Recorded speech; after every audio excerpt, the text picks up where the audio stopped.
She woke him with the light brush of her tiny hand against his cheek, and for a moment he lay still, savoring the soft discovery that even in this vast world of power and privilege, there existed something so exquisitely small and fragile she needed him.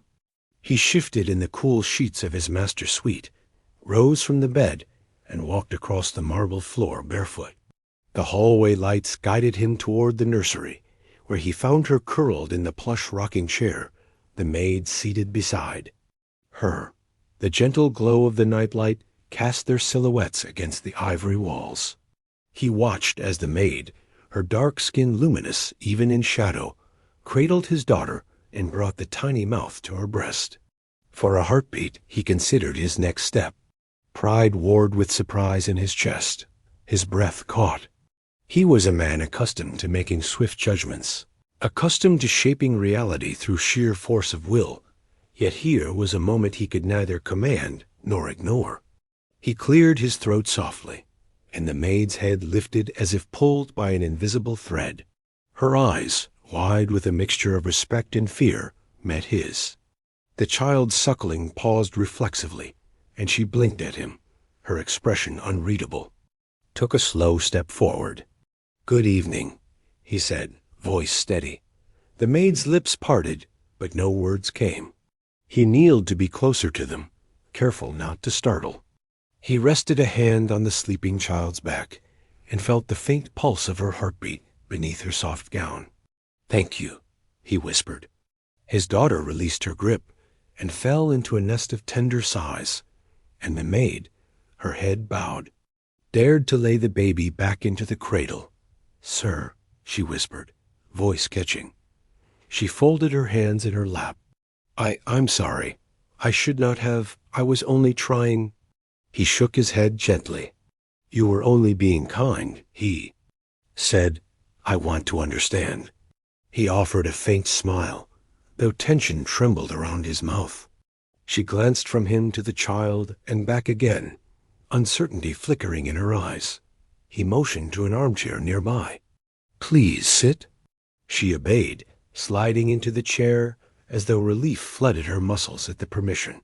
He sat across from her, long legs folded, hands clasped loosely. The silence settled like snow between them. After a moment, he spoke again. "My daughter hasn't nursed in days, only because the nurse insisted on bottle feeding." He paused, gauging her. "You breastfed your own children." She exhaled, as though unburdening a secret she had carried too long. "Yes, sir," she said, voice steadier now. 3 twins and a boy. They weaned themselves months ago, but—" She trailed off. He leaned forward, curious. "I cannot bear the thought of her going hungry, sir. The bottles upset her stomach." She glanced at the cradle. "I have served your family for years. I know she cries for what she needs, and I know how to help." Her humility shone through each syllable. He watched her, struck by her devotion. She reached into her apron pocket and produced a small, worn photograph. He took it gently. It showed 3 children, all chubby and smiling, clustered around. The woman. Her dark hair was braided, and her face glowed with pride. "They're grown now," she said softly. "They have their own lives. But in those days, I would have given anything to keep them safe and healthy. When I saw your daughter crying, I remembered my own." She laid the photo back in her pocket. "I hope you understand." He rose and walked to the cradle. The child lay in a tangle of blankets, lips parted in sleep. He felt an unfamiliar swell of gratitude and something deeper, a fierce protectiveness he hadn't known he possessed. "Thank you," he repeated, quieter this time. "Your kindness? It means more than you know." She rose as well, trembling slightly. "It was nothing, sir." Her eyes glistened. He offered his hand, palm up, and she hesitated, then placed her own in his. The warmth of her skin under his thumb sent a ripple through him. "You will stay on as her caretaker," he said softly, officially. Her jaw clenched, as though steadied by hope. But sir, no arguments. He folded his arms. You have a home for as long as I have breath. You and your children. The words came from somewhere deep inside, rooted in a compassion he had never credited himself with. She stared at him, tears pooling at her lashes. My entire life I've worked to earn respect, she whispered. I never imagined. He stepped forward. His suit jacket brushed her arm. You deserve so much more. He cleared his throat, embarrassed by the lump in his throat. Rest, you've earned a break. He turned and left the nursery. Her quiet sob followed him down the hall. He walked to the balcony, overlooking the city lights, arms crossed. The night wind whispered in his ears. He had been a man of business, of cold calculations. A father, yes, but a distant one. Wealth had a way of turning intentions into transactions. Yet tonight, he realized how little he truly understood the power of a mother's love. In the span of a few moments, something within him had shifted. 2 days later, he sat in the living room of his suburban mansion, the maid perched on the sofa beside him, polite and tense. Across from them sat his attorney and his personal assistant. The trust fund will be established under your children's names, he said, voice firm. Educational expenses, housing, medical care covered in full. His assistant checked a file and nodded. The attorney cleared his throat. The trust stipulations will be drafted by week's end. Your family's financial security will be guaranteed. He watched the maid's face as the reality of his words sank in. Tears brimmed in her eyes. Thank you, sir, she breathed. He nodded, and they stood. She turned to leave, then paused. The millionaire held out a keyring. Your new home, he said, the one on Pinecrest, already furnished. She accepted the keys, barely able to speak. Weeks passed. The new house hummed with life. The maid's children arrived, eyes wide at the plush rooms and sunlit yard. The maid herself was different shoulders squared, confidence blossoming. She returned to work at his mansion part-time, but her heart belonged to her own family now. She no longer tiptoed through life, fearful of missteps. The trust fund grew, and with it, her sense of possibility. One afternoon, the millionaire paused in the foyer as she arrived with his daughter in her arms. The child giggled, reaching for the crystal chandelier. The maid laughed a clear, ringing sound that filled the space with warmth. He watched them, a smile touching his lips. He realized that in extending his hand, he had not only saved a family, but rescued a piece of himself he never knew was lost. Their lives entwined in small ways thereafter. She became more than an employee. She was a friend, a confidant.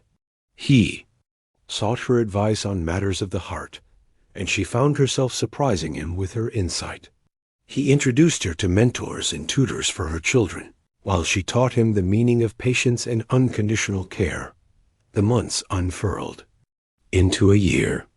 On the anniversary of that first night in the nursery, he hosted a gathering at his city penthouse. Friends mingled under sparkling chandeliers, unaware of the deeper currents beneath the polished facade. He led her to a quiet balcony overlooking the skyline.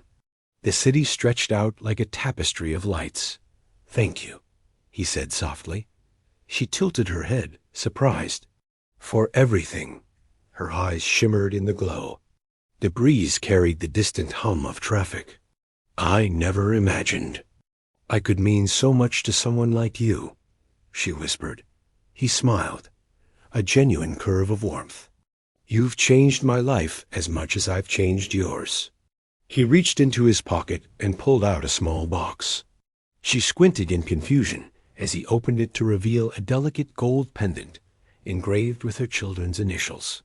For your family, he said, so you always carry them close. Tears spilled down her cheeks. She clasped the pendant, voice trembling. Thank you, she managed. He stepped closer. No, thank you, he said. for reminding me what truly matters." She leaned into him, and for a moment they stood together, two souls from different worlds united by compassion. The city lights blinked below, silent witnesses to a bond that transcended wealth and status. In that embrace, both found a new beginning, one written not by contracts or ledgers, but by the tender, unbreakable threads of humanity. 24.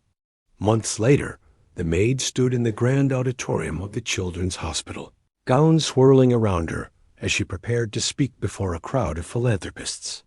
At her side stood her eldest daughter, now 13 and resolute, and her younger son, proud in his school uniform. She cleared her throat and addressed the room.